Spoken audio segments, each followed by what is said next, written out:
दोस्तों इस वक्त मैं हूँ मांडव में, और मांडव में भी जल महल और जहाज महल के जस्ट बीचों बीच में जो तालाब है ना, वहाँ खड़ा हूँ मैं। दरअसल दबंग 3 फिल्म की शूटिंग लोकेशन देखने आया था। मैंने शूटिंग लोकेशन कवर कर लिए, अब जा रहा था। यहाँ से तकरीबन मुझे 2.5-3 घंटे लग गए हैं। तो मैंने सोचा क्यों ना आपको जल महल और जहाज महल के नज़ारे दिखाता चला जाऊँ। तो चलो मैं दिखाता हूँ कि आखिरकार जल महल और जहाज महल कैसा है। तो सबसे पहले दोनों के बीच में जो तालाब है वो मैं आपको दिखा देता हूँ। तो ये कुछ इस तरह का तालाब बना हुआ है और ये सूख जाता है, जैसे जैसे गर्मी आएगी सूख जाता है, ऐसा कहते हैं। ये जस्ट मेरे सामने जो आपको दिखाई दे रहा है इसको जल महल कहते हैं। मैं वहाँ से आ गया, उसके बाद मुझे पता चला कि मुझे वीडियो बनाना चाहिए। तो ये जो मेरे सामने आप देख रहे हो ये जल महल है, क्योंकि तालाब के बीचों बीच में, इसलिए इसको जल महल कहते हैं। और बहुत सारी बावड़ियाँ बनी हुई है उसके अंदर। उसके बाद इसको शायद जहाज महल कहते हैं, और इसको पता नहीं क्या कहते हैं, ये जो इधर है। तो चलो हम एंट्री लेते हैं कहीं से। अब मैं तो तालाब के बीचों बीच खड़ा हूँ, कहाँ से एंट्री लूँ मुझे नहीं पता है, लेकिन चलते हैं। लेकिन आप एक बार ये लोकेशन देख लीजिए। ये कुछ इस तरह की लोकेशन है। ओ तेरी, इधर तो कुछ चढ़ने की जगह नहीं है, इधर तो चढ़ने की जगह नहीं है, और उधर से चढ़ेंगे हम। चलो मैं आपको दिखाता हूँ किधर से चढ़ सकते हैं। तो ये आप एक बार तालाब देख लीजिए। इसी की तालाब की वजह से शायद हो सकता है कि जल महल नाम रखा गया हो उसका। और दबंग 3 फिल्म भी यहीं शूट हुई थी, वहाँ शूटिंग हुई थी, यहाँ हुई थी और वहाँ हुई थी। 7-8 मिनट का जो सीन लिया गया है वो वहीं का लिया गया है। तो यहाँ से हम चढ़ेंगे और एंट्री करेंगे अंदर, और आपको दिखाएंगे कि आखिरकार किस तरह का ये महल है। तो हम इधर ना जाते हुए इधर जाएंगे, क्योंकि इधर से हम निकले थे। तो अब तो बिल्कुल खंडर होते जा रहे हैं, आप देख सकते हो। ये इस महल का मुझे नाम नहीं पता है, क्योंकि मुझे सिर्फ जल महल से ज़्यादा मतलब था, क्योंकि फिल्म की लोकेशन सबसे ज़्यादा वहीं की थी। वैसे यहाँ पर तकरीबन 4-5 फिल्में ऐसा बताते शूट हो चुकी है, लेकिन मैंने दबंग 3 देखी थी। दबंग 3 की शूटिंग मैंने वहाँ पर उसकी लोकेशन देख ली है। तो यहाँ भी गेट लग रहा है। ओ तेरी, जाएंगे किधर से? चलो। ओ यहाँ से भी एंट्री नहीं है, शायद इधर से एंट्री होगी। तो ये जल महल, और जल महल के बाद ये कुछ इस तरह से बहुत सारी चीज़ें बनी हुई है। मुझे समझ भी नहीं आता किलो में क्या क्या चीज़ें पहले रहती होगी क्या नहीं। और बावड़ियाँ ही बावड़ियाँ हैं, है ना। यहाँ पर आपको ज़्यादातर बावड़ियाँ ही दिखेगी जहाँ पर जल स्टोर किया जाता होगा शायद ये। तो ये कुछ इस तरह से हम ऊपर चढ़ रहे हैं। अभी देखते हैं सामने कौन सा, शायद वो जहाज महल उसको कहते होंगे, है ना। और जहाज महल नाम क्यों रखा गया है, इसके पीछे का लॉजिक मुझे समझ नहीं आता। जल महल का लॉजिक समझ आता है जो सामने दिख रहा है, क्योंकि वो जल के अंदर बना हुआ है। तो ये कुछ नज़ारा यहाँ का ऐसा है। और हम नीचे भी जाके आ गए थे एक बार पहले। नीचे कुछ खास है नहीं, बस ऐसे ही ऐसे सब जगह पर भूल भुलैया वाली कंडीशन है। तो ये एक लोकेशन है यहाँ की। ये उसके बाद अगली, अगर इधर हम जाएंगे तो कुछ ऐसे खंडर हो चले हैं जगह, वो दिखाई देते हैं यहाँ पर। ये है ना, इधर से इधर, इधर से इधर हम निकलेंगे ये। और नीचे भी बहुत कुछ बना हुआ है। इधर तो निकलने की जगह है, निकल सकते हैं ये। इधर ये बाहर आ गए हैं, और ये अंदर की लोकेशन है, ये आप देख सकते हो ये। और ये एक बावड़ी बनी हुई है पानी की, जो मैं पहले देख के गया था, आपको भी दिखा देता हूँ। ऐसे पहली बावड़ी हुआ करती थी। स्मेल आ रही है अजीब सी, उसमें पानी सड़ रहा है ना। तो ये बावड़ी है, और बहुत गज़ब की बावड़ी बना रखी है ये, मैं कहता हूँ। और डिज़ाइन में और बहुत तरीके से बनाई होगी पहले ये। तो इसका इस्तेमाल पानी पीने में किया जाता होगा। चमगादड़ की बहुत स्मेल आ रही है।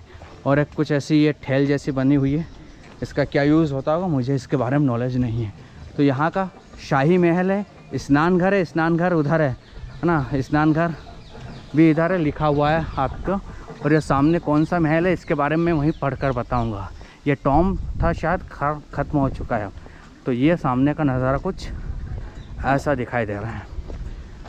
तो ये नीचे कौन सा महल है उसमें लिखा है चंपा बावड़ी। तो ये शायद चंपा बावड़ी होगी नीचे। ये आप जो देख रहे हो अंदर जाने में ठीक नहीं है, लेकिन ये पता नहीं क्या है इसमें। चंपा बावड़ी वो होगी या होगी मुझे नहीं पता, लेकिन बोर्ड यहाँ लगा हुआ है ना।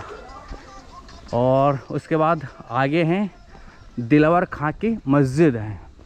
तो आगे दिलवर खां की मस्जिद है, वो मस्जिद में आपको दिखा देता हूँ। ये यहाँ पर नहर झरोका इधर भी है, लेकिन बहुत बड़ा है यार। अगर आपको दिखाने बैठो तो आधा घंटा बीत जाएगा, लेकिन आप तो ये देख लीजिए ये ना। और हमें ये कुछ बना हुआ है, मस्जिद का नाम लिखा हुआ है यहाँ पर, तो शायद मस्जिद ही हो ये कुछ इस तरह की लोकेशन अंदर की है। ये शायद ये मस्जिद ही होगी और इधर ये खंडर हो चुकी है कोई जगह, आप देख सकते हो। ये तो ये इतनी बड़ी शायद मस्जिद बनाई हो उस समय।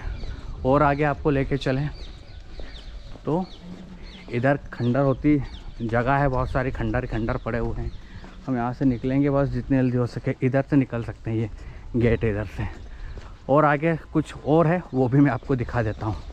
तो पहले आपका ये नज़ारा देखते रहो आप, मैं चलता रहूँगा। ये जस्ट यार इनको संरक्षित किया जाना चाहिए था मेरे हिसाब से। जब आप टिकट लेते हो, इतना पैसा कलेक्शन आता है, दिन भर में लोग बहुत घूमने आते हैं, तो कम से कम ये तो होना चाहिए। तो ये सीन